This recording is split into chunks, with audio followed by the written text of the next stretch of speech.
ہوتے ہیں لمبے مگر وقت ہوتا تھوڑا. رضی اللہ عنہ ورضوا عنہ جہاں آتا نا سورہ توبہ میں، وہاں نکال کر آپ دیکھیں. ایک تو وہاں اللہ تعالیٰ نے رسول کریم علیہ السلام کے جو ساتھی تھے نا ان کے 3 گروہ بیان کیے. یہ ہماری زیادتی ہے کہ ہم رضی اللہ عنہ ورضوا عنہ ساروں کے لیے پڑھ دیتے ہیں، ایسا نہیں.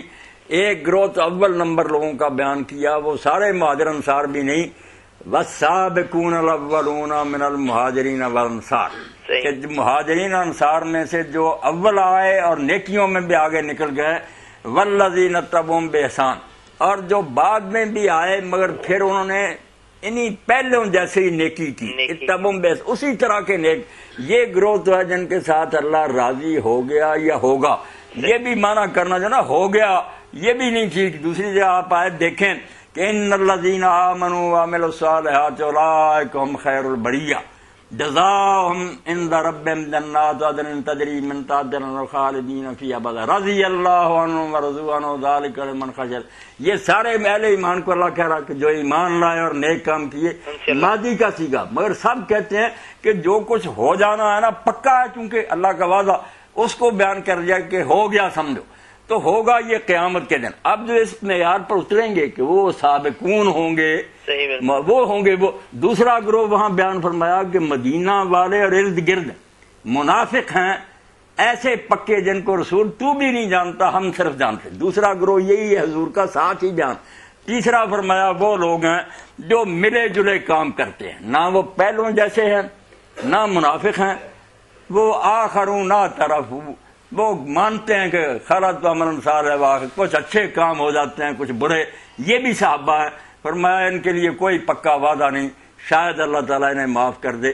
3 گروہ تو وہاں ہی ہیں مگر وہاں سے دھاندلی کرتے ہیں کہ یہ پڑھے جاتے ہیں، کوئی فیصلہ نہیں کرتا. پھر وہاں باتیں ہیں اوصاف کی، کوئی نام لے کر نہیں کہا. اب کس میں وہ وصف ثابت ہوتا، کون اس پیمانے پر اترتا، یہ تو قیامت کے دن اللہ فیصلہ کرے گا. آپ نے جو حدیث پاک میں فرمایا کہ کتنے اصحاب ہیں جو مرنے کے بعد دوبارہ میرا منہ نہیں دیکھیں گے، تو دوڑتے آئے حضرت عبد الرحمن بن عوف، انہوں نے آ کر حضرت عمر سے کہا میرا تو ہو گیا غرق. اما ام سلمہ کہہ رہی ہیں کہ حضور نے فرمایا میرے اصحاب ہیں مگر مرنے کے بعد میرا منہ بھی نہیں پھر دیکھیں گے. وہ گئے اور انہوں نے جا کر کہا ماں خدا کے لیے مجھے بتا دے، میں تو نہیں. انہوں نے کہا تجھے بتا دیتی ہوں کہ تو نہیں، باقی نہیں اب میں بتاؤں گی. اس لیے کیا پتا کیا بنے گا کیا نہیں بنے گا. لوگ نہ جنتی کہیں نہ دوزخی کہیں، چھوڑیں ان باتوں کو. باقی جو مر چکے ہیں ان کے لیے ہم برائی نہیں کوئی کرتے. باقی رہ گئی بات صحابت کلہم عدول، یہ نہ کوئی آیت ہے نہ حدیث ہے. حدیث کے عالموں میں بھی اختلاف ہے، کچھ کہتے ہیں سارے عادل ہیں، کچھ نہیں ہے. ہم مانتے ہیں عادل ہیں، مگر عادل کا معنی وہی ہے جو شاہ ولی اللہ نے کیا، شاہ عبدالعزیز نے کیا، کہ اس کا معنی یہ نہیں کہ وہ نیک ہیں. ان میں فاسق بھی ہیں، ان میں شرابی ہیں، ان میں زانی ہیں. صرف حدیث کی حد تک سب سچے. یہ پرکھ لیا گیا کہ بڑے بڑے گناہ ہوئے ہیں مگر یہ گناہ نہیں کسی سے ہوا، کہ جنگیں بھی ہوئی مگر کسی نے جعلی حدیث بنا کر نہ کہ حضور نے یہ کہا یہ کام نہیں چلا. اس سے اللہ نے پہلی جماعت کو بچا لیا. اس لیے صحابہ کرام میں اور عیب ہوں گے.